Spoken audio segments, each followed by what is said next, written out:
Kailangan natin ng isang itlog. Small, medium, o large, okay lang. Hindi naman ho tayo nagbe-bake. Bibingka naman ito. Kaya hindi tayo maselan. Kung may wire whisk kayo, gamitin nyo. Kung wala naman, kutsara lang o rubber scraper. Pwede na rin yun. Maarte lang ako. Kaya gusto ko ng wire whisk. Tapos, lagyan natin ng 1/3 cup na asukal. 1/3 lang nilagay ko kasi ayoko ng sobrang tamis. At saka mamaya lalagyan ko ito ng makapuno, di matamis na naman. Pero kung di nyo lalagyan ng makapuno, 1/2 cup lagay nyo. Ngayon, magdagdag naman tayo ng 1 cup na milk. Itong 1 cup na milk nito, halo ito ng coconut cream at saka na evaporated milk. Ngayon, pwede naman gusto nyo lahat coconut milk, yung magaan lang, o gusto nyo yung heavier, yung coconut cream. Pero syempre, mas malasa yung coconut cream. Tapos, naglagay pa tayo ng evaporada. Tapos, maglagay naman tayo ng 2 tablespoon na melted butter. Tapos, lagyan natin ng 1/2 cup tapioca flour. Yes, tapioca flour ito. At kalahating cup ng glutinous rice flour. Huwag kayong gagamit ng rice flour lang ha, kasi hindi yun magiging makunat at saka chewy. Parang magiging malakanin lang yun. Kaya dapat tapioca flour or tapioca starch pwede din. At yung mochi ko, pwede din yun. At huwag kayong mag-alala na ma-overmix.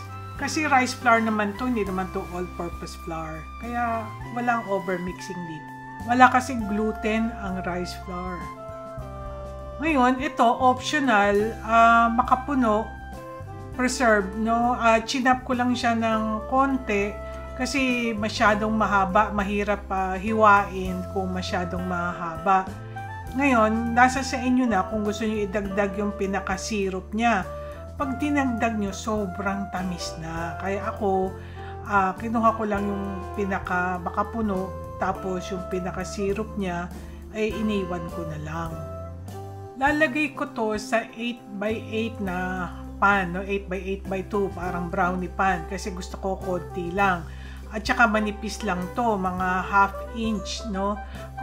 Pwede nyo doblehin din yung recipe para kumapal, pero para sa akin, kasi merienda lang naman namin to, okay na sa akin yung 1/2 inch. Pwedeng lagyan nyo ng parchment paper, pwedeng hindi kasi non-stick naman to, pero kung tamad kayo maghugas, katulad ko, lagyan nyo na lang ng parchment paper. Brasan nyo din ng butter para mas malinamnam.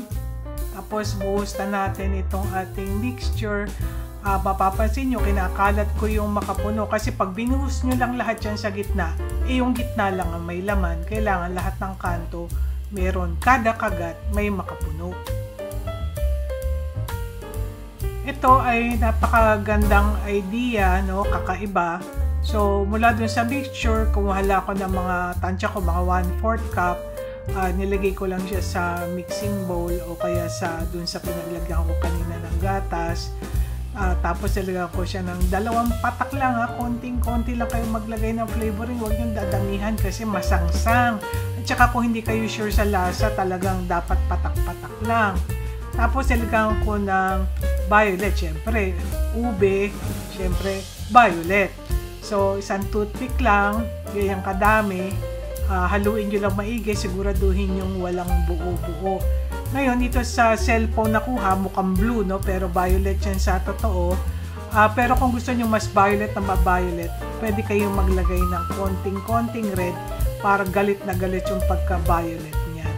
Pero para sa akin, violet yan dito sa actual. Siguraduhin nyo, kasi minsan may mga naiiwan sa baba na hindi nahalo, kaya siguraduhin yung halong-halo. By the way, maidagdag ko lang, pwede din kayong gumamit ng pandan. So, pandan flavor, tapos kulay green naman ang gagamitin yung food coloring. So, kutsarahin nyo lang, ganyan, i-drizzle nyo lang sa ibabaw. Ang ganda nga, no? Parang artwork. So, pwede din kayo maghalo ng ube at saka ng pandan. So, 2 flavors in 1. At saka kung gusto nyo plain lang, halimbawa ayaw nyo malaga ng ube, talagang gusto nyo royal bibingka lang, di wag nyo laga ng mga flavoring. As in cheese lang sa ibabaw, masarap na eh. Tapos isisigsag natin ito ng toothpick. By the way, meron din akong chocolate at saka ube na video. Yung link nasa description.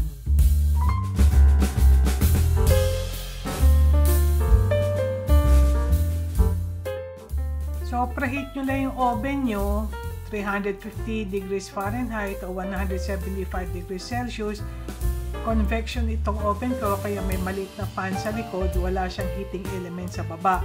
Pero may heating element siya sa taas na ginagamit naman pang broil, hindi pang bake. Kung gusto niyo naman magbenta, pwede niyo ilagay sa mga aluminum trays, no?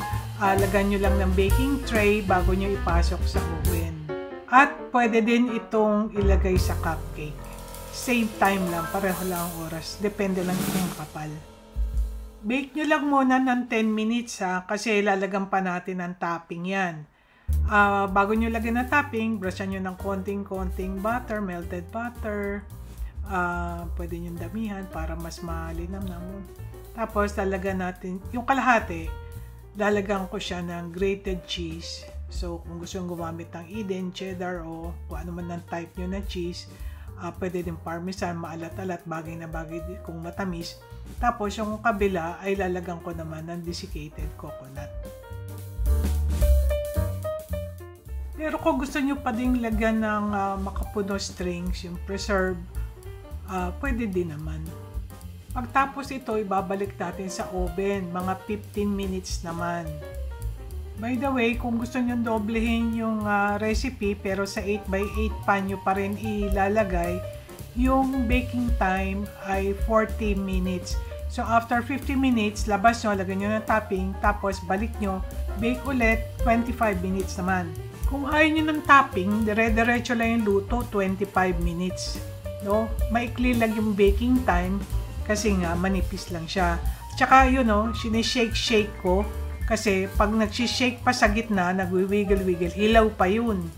So kung gusto nyo i-check, tusukin nyo lang ng toothpick, no, para kayo nagbe-bake, no, na wala na siyang sasama. Yan, ganyan siya. At para naman sa mga nagmamadaling kumain, kailangan palamigin nyo agad. So tanggalin nyo sa baking pan kasi kung sa baking pan, matagal lumamig eh. So, ganyan, buksan nyo lang yung gilid. At ang sikreto sa paghiwa niyan ay hindi kutsilyo na bakal. Rubber scraper o kaya yung dough scraper. Kailangan yung silicone. Huwag naman yung plastic kasi baka mamaya hindi food safe yon. Pero yan, silicone na rubber scraper, kita nyo hindi siya dumidikit. Kaya saksakan ng chewy, saksakan ng lagkit. Perfect pang slice. Kaya ako in-slice yung makapuno kanina kasi mahirap i-slicein pag luto na. Pwede nyo din siyang lagay sa paper cups pagkatapos nyong i-slicein or i-bake nyo siya mismo sa paper cups. Pareho lang ang baking time kahit ilagay nyo siya sa paper cups. At kadalasan na tanong ng mga nagbi-business, gaano katagal ang shelf life niyan? Ngayon, depende po yan sa packaging ninyo at saka sa room temperature. Siyempre, kasi yung iba nabibilad sa araw o naiinitan, siyempre, mabilis siyang masira. Pero generally, at room temperature at kung medyo malamig-lamig ang panahon, mga 3 to 4 days lang po. Ganyan lang siya kanipis, mga half inch lang. Marami pong salamat. God bless!